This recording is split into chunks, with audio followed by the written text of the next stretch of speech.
I would like to welcome you to Blunt on Business. We are here to talk about how you grow, how you scale using sales and marketing tactics that actually work. We're live right now via this podcast. We are also live every Wednesday at noon Eastern Time on YouTube and on LinkedIn. If we're connected. If we're not, you should be able to access it anyway, because I always want to be there for you. I always want to answer your questions and be an active part of the solution to the problem of growing and scaling your business. Today, what we're talking about is founder-led sales. Founder-led sales is something that every startup and emerging company has to take part in. This is a reality.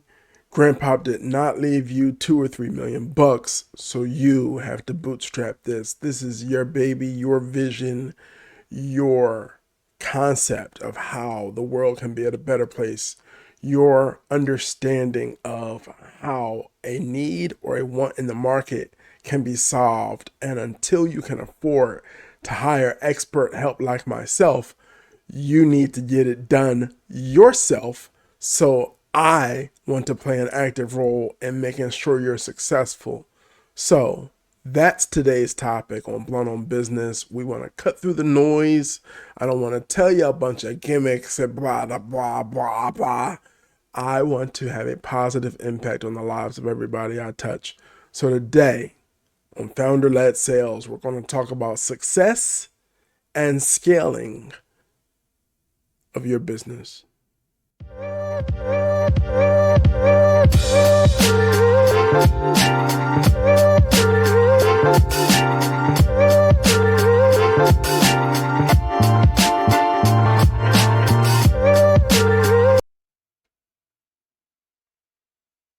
So, success.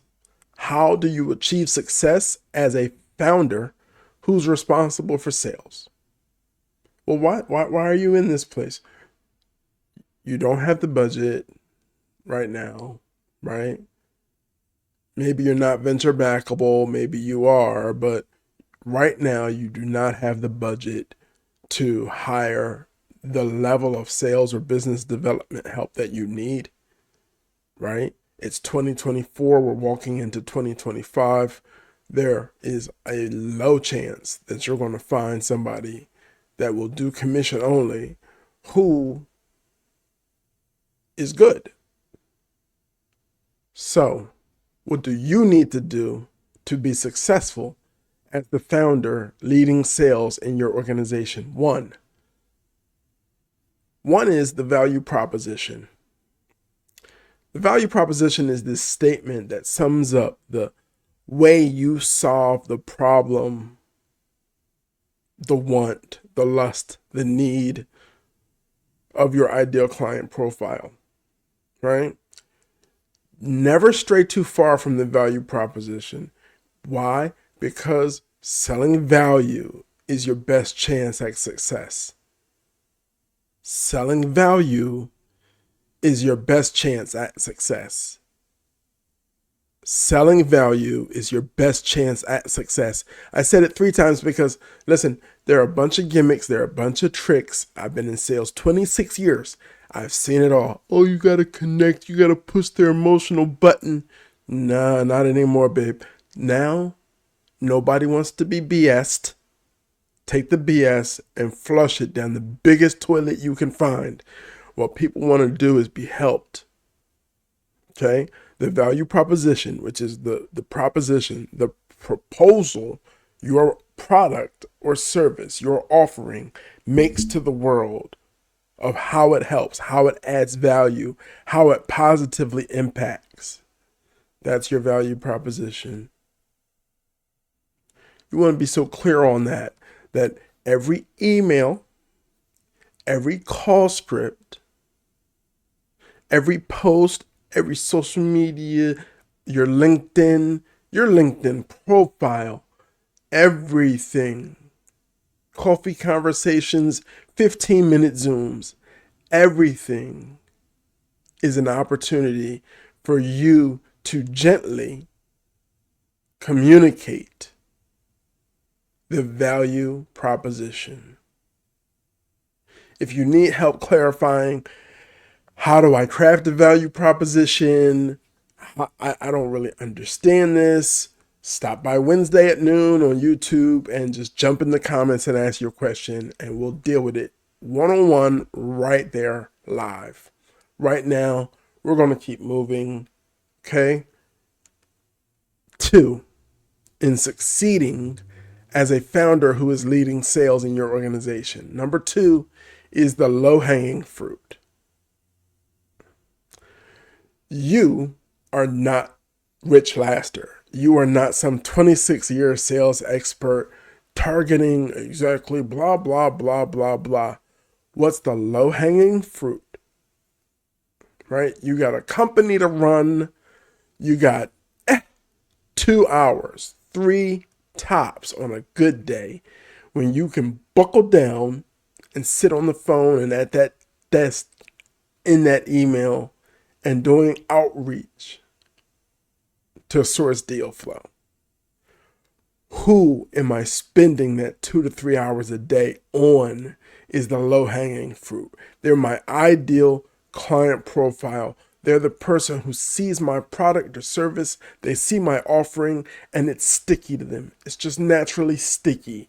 It's this thing that really fits in their puzzle.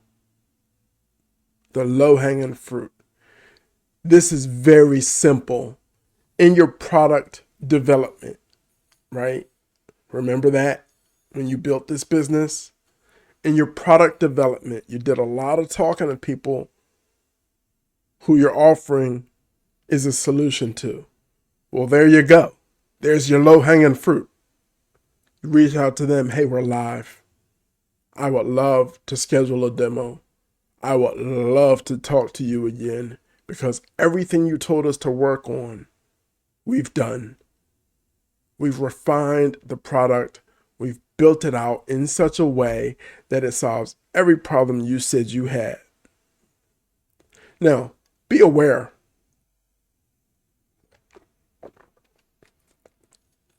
The sales cycle you're experiencing while you're reaching out to people who you already have the phone number of, you've already been in contact with, you call them 3 months from now, these people will still answer the phone.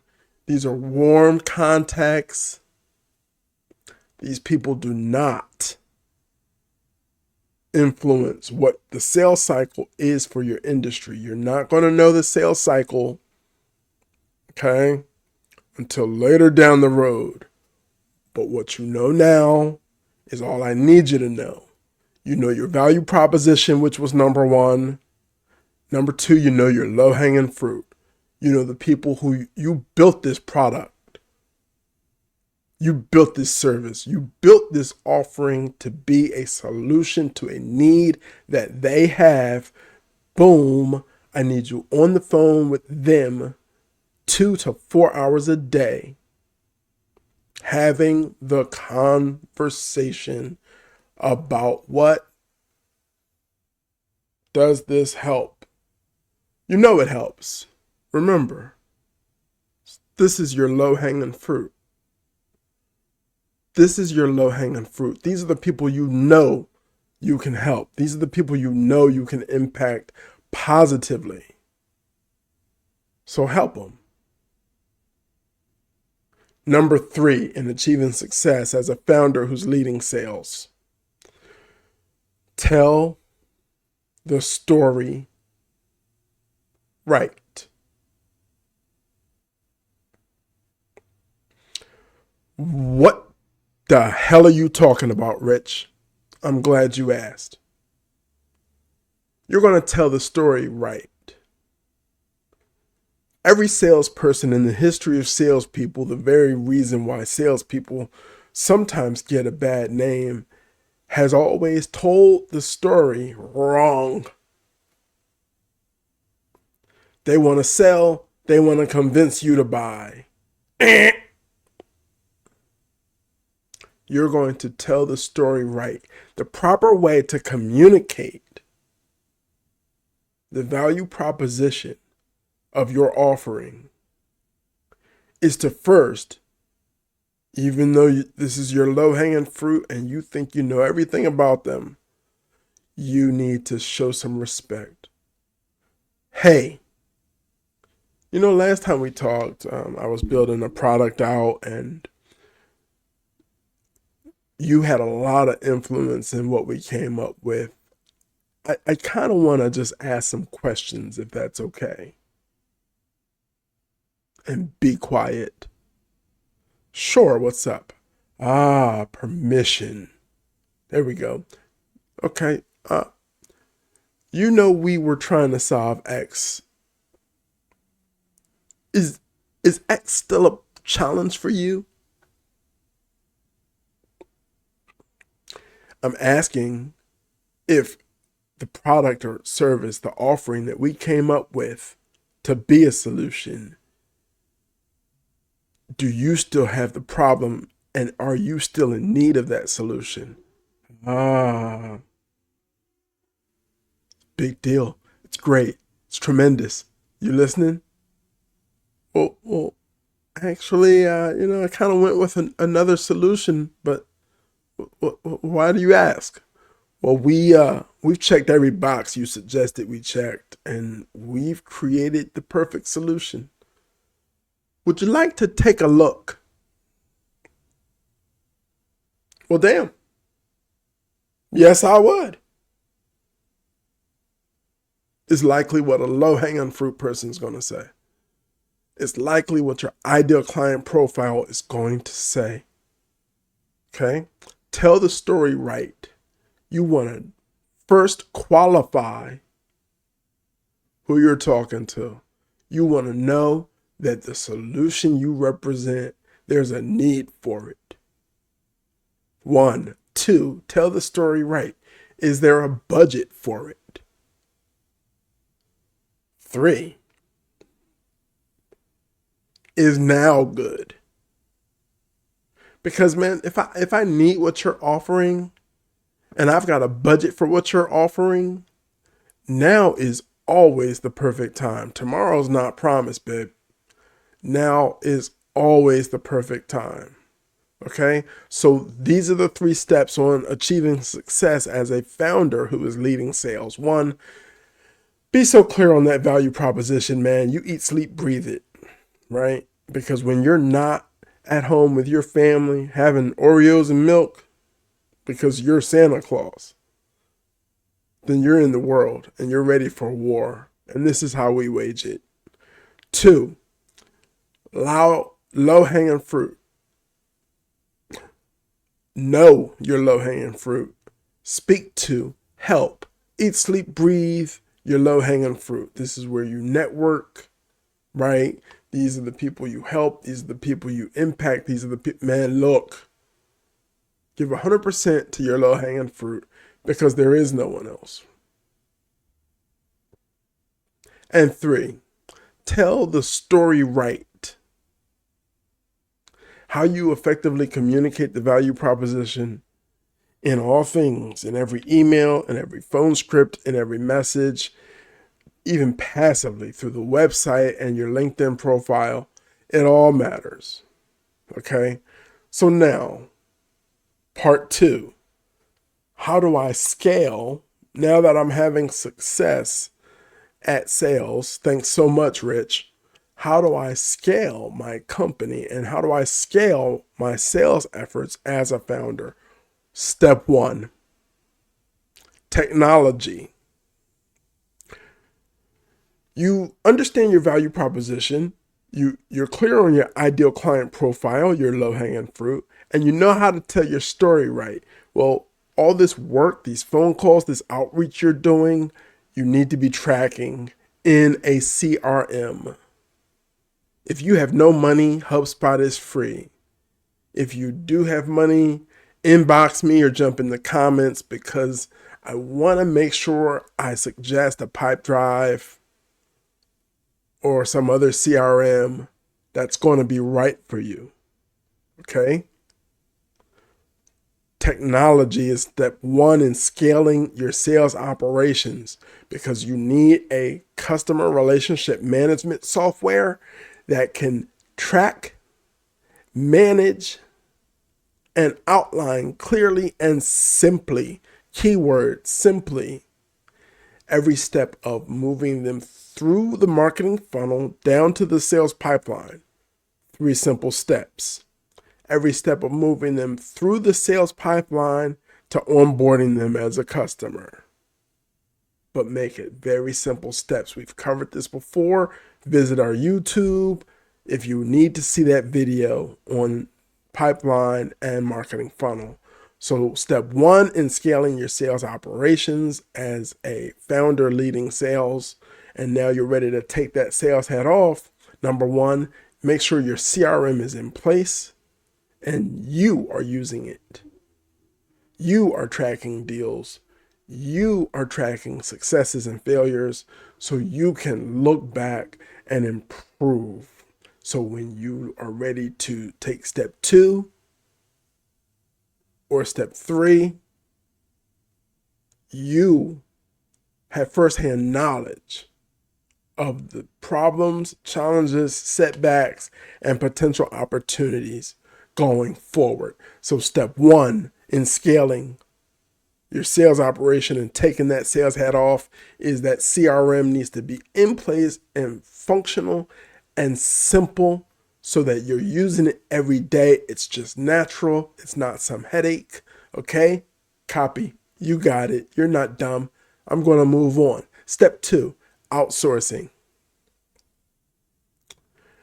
Whether you say, hey, Rich, I need a dedicated, salesperson, just 20 hours a week. What's that going to run me? Sure, we can talk through that. Rich, I don't need a salesperson. I need a biz dev person. How much is it for you to come in here? I can probably only afford 10 hours a month or 20 hours a month, but I do need the help because I need to get back to running this company. That's outsourcing. That's where you need help. You can't afford full-time help. You're not there yet, but you need to get back to running your company. Outsource. Check your options. I know a few. Reach out to me. I've got you. Okay. But step 2 in scaling is outsourcing. Take the sales hat off and go through the growing pains. You're not going to like all the feedback, but that's why this is called blunt on business. If this was mushy on business, my grandma would be here and she would have made you cookies. But this is blunt on business, and we're talking about what you actually need to do. And your feelings really don't matter because your feelings don't pay for that freaking Porsche that you wish was in your driveway right now. Okay? So, 2 is outsourcing. 3 is hiring. There is no better feeling than sitting down with someone and taking them to Alana Burr of Talent Harbor or any other organization to help them say, okay, I need to move past fractional chief revenue officer help or fractional business development help or, 1 or 2 of Rich's salespeople. I need somebody full-time in here to really take the revenue operations and sales management and leadership by the reins and help me take this company forward. All right. So are there questions? Sure there are. That's why there are comments. No matter where you're listening to this podcast or if you're watching this on YouTube later, how Blunt on Business exists is by the comments, questions, feedbacks of geniuses like you. Because you're a genius at what you do. You're just not a genius at sales, and that's okay. I am. Pleased to meet you. I'm here to help. So, 1, success, value proposition, low-hanging fruit, which is your ideal client profile, and telling the story right. Effective communication and script writing. And then scaling is all about technology in that CRM, knowing when to outsource, and knowing when to hire. I'm Rich Laster with Blunt on Business. This podcast is for you. Remember, Wednesdays, noon Eastern time, we're live on YouTube to answer any questions that arise from here, so you have the help you need in your business. This is not some freaking I'm smart, I'm going to talk to you because you just want to listen to me, because I'm going to talk to you because you need help and everybody else is trying to impress you and get likes and follows. I want you making more money so we can hang out. All right? Rich Laster, growexpand.com. And now a word from our sponsor. A bit about our company. We produce strategies and deploy experts to grow your business revenue. The success of our clients is a direct result of the 25+ years of sales and marketing experience of our founder, Rich Laster. We take the guesswork out of increasing your revenue. Our reputation is built on results, not another roll of the dice with your marketing budget. Visit growexpand.com to learn how.